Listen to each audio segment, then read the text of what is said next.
fact, you know, when you look at anxiety, for example, when you ask most people what anxiety is, they describe the emotional state of anxiety, right? A fear of the future, a fear of anxiousness, or they describe situations that they're in that actually can generate these fears, right? And true situational anxiety does exist.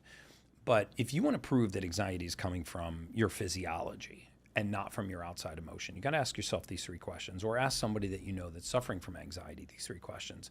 And what you'll find is that it's actually not coming from their outside environment, what we usually call a cluster of symptoms. It's coming from their physiology.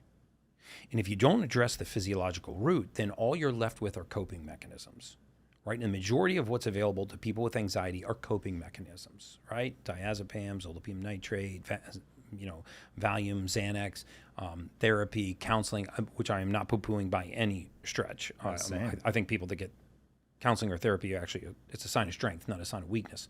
But what I'm saying is, rather than learn to cope with what you have, why don't you dig in and get rid of it? Because if you take another layer deeper and you say, okay, have I had anxiety on and off throughout my entire lifetime? You ask most people that suffer from true anxiety, they'll say, yes. I've had it in one form or fashion on and off throughout my entire lifetime. There's your first signs coming from your physiology, very likely coming from a gene mutation called MTHFR, which between 44 and 60% of the population has, which is directly why I agree with you that diet has a massive impact on anxiety, because methylfolate has a massive impact on anxiety. And if you ask them a second question, can you point to the specific trigger that causes it? I mean, every time you start to feel anxiety, can you point to the specific trigger that causes it? The majority of the time they'll say no.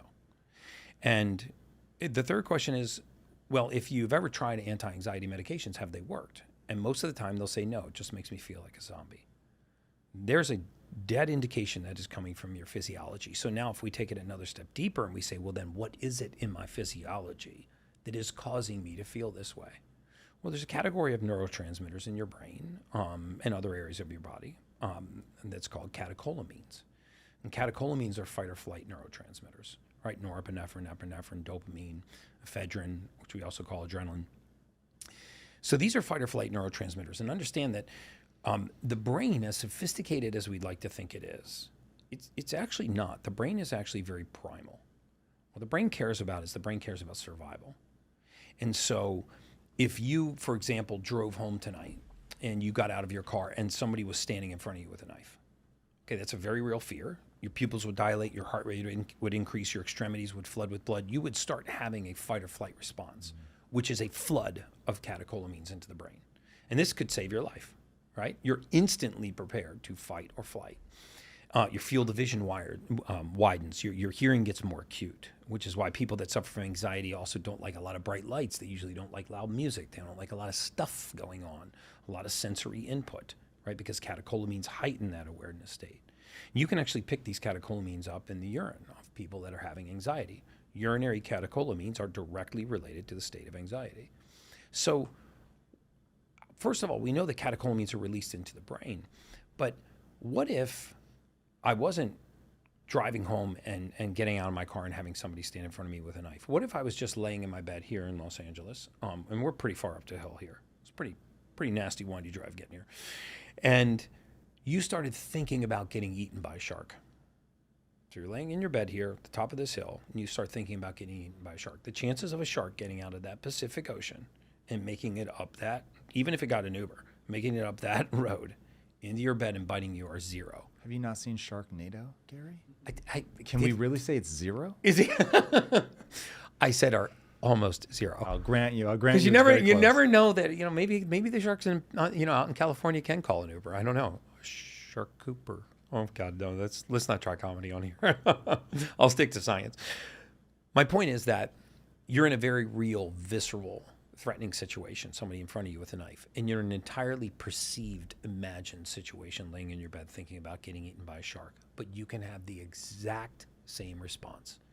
Pupils dilate, heart rate increases, extremities flood with blood, hearing gets more acute, pupillary vision dilates. You can have the exact same response. And why is that? Because this same physiologic root, a dump of catecholamines into the brain. So if we even take it a step further and we say, Well, are there people that have impaired catecholamine regulation, that have an impaired ability to downregulate catecholamines? Yes. About 35% of the population has a genetic mutation called COMT, COMT, catechol O-methyltransferase. If you have this gene mutation, it's possible that you have very slow breakdown of catecholamines, which means that these fight or flight neurotransmitters can rise in your brain very slowly, but eventually they trigger a state of anxiety.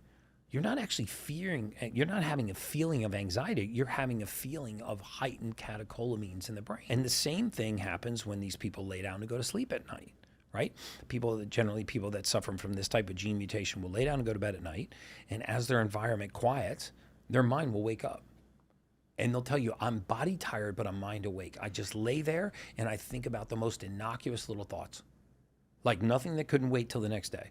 Right? They're like, did I get everything on my grocery list? Did my belt match my shoes? Did I return that email? Sometimes they'll just wonder, if I had a Thanksgiving Day party, what color dishes would I use? And then they can catch themselves and go, what the hell am I thinking about Thanksgiving Day dishes for? It's 2:00 in the morning. Because your mind is awake. Your body's tired, your mind is awake. So what if you could restore, and you can through proper supplementation, which also comes from proper diet. So what downregulates catecholamines?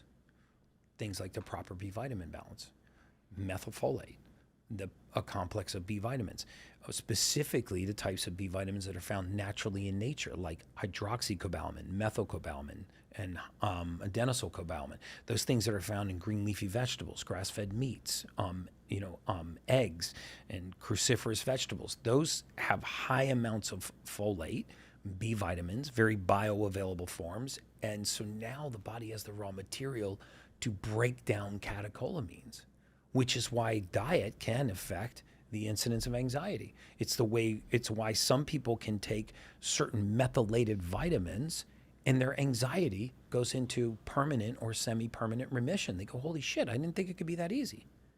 It is, if you understand human physiology.